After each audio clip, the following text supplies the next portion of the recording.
welcome you all to the 43rd District you're in right now.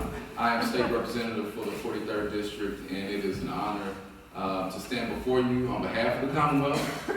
We're all family here, and it's an honor to be together. I know this is the choir. We're all in agreement on this particular issue, but I also want to thank Mr. Collins for opening up his doors here. Very personal point of reflection for me in this space.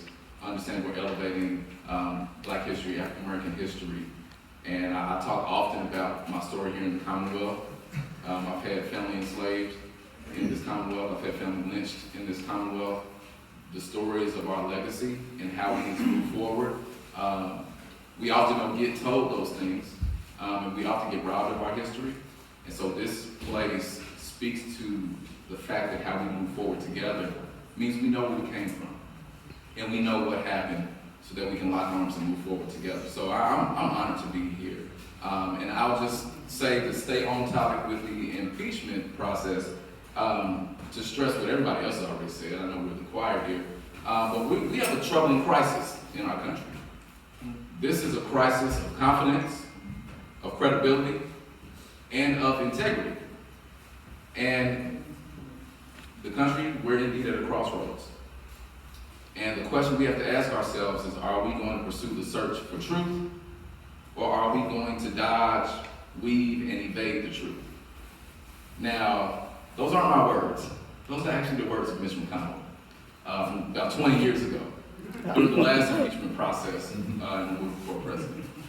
And I've said it before that hypocrisy has a way of showing itself over time, doesn't it? But those words ring true. He doesn't know that Mitch. He's long gone, or it's politically expedient for him to be a different Mitch today.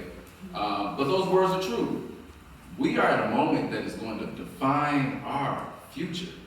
And it's solemn, it's heavy. And when these impeachment process proceedings are going on, I'll stop my daughters, they're 12 and 4, and I'll tell them, you all watch this. You may not take in everything that's happening, but watch this, because we're going to be reading in history books for years to come. And I agree that at a time of so much need all across the Commonwealth, we don't have the time to be dealing with this. Kentucky's a dying.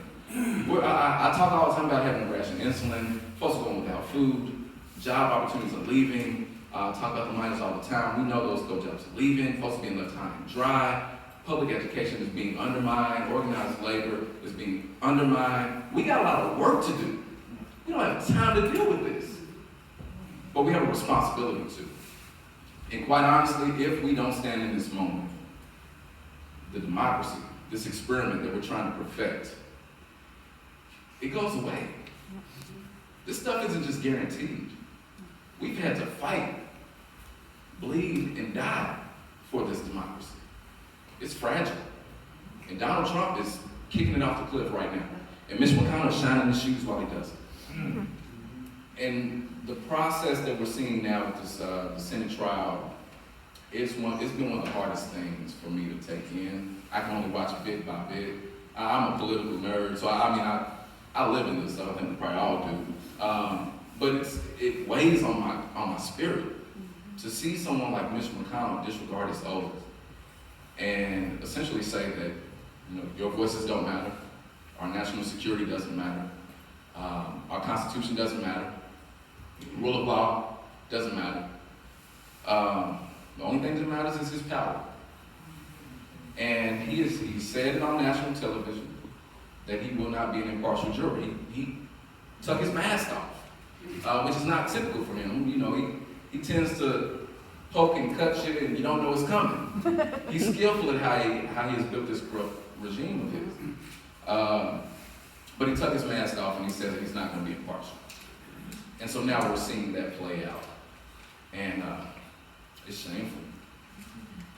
And I am saying, and I've said from the beginning, and I know the rest of us here are in agreement that Donald Trump, of course, he needs to be impeached. That's not anything to dance around on or to, waver back and forth.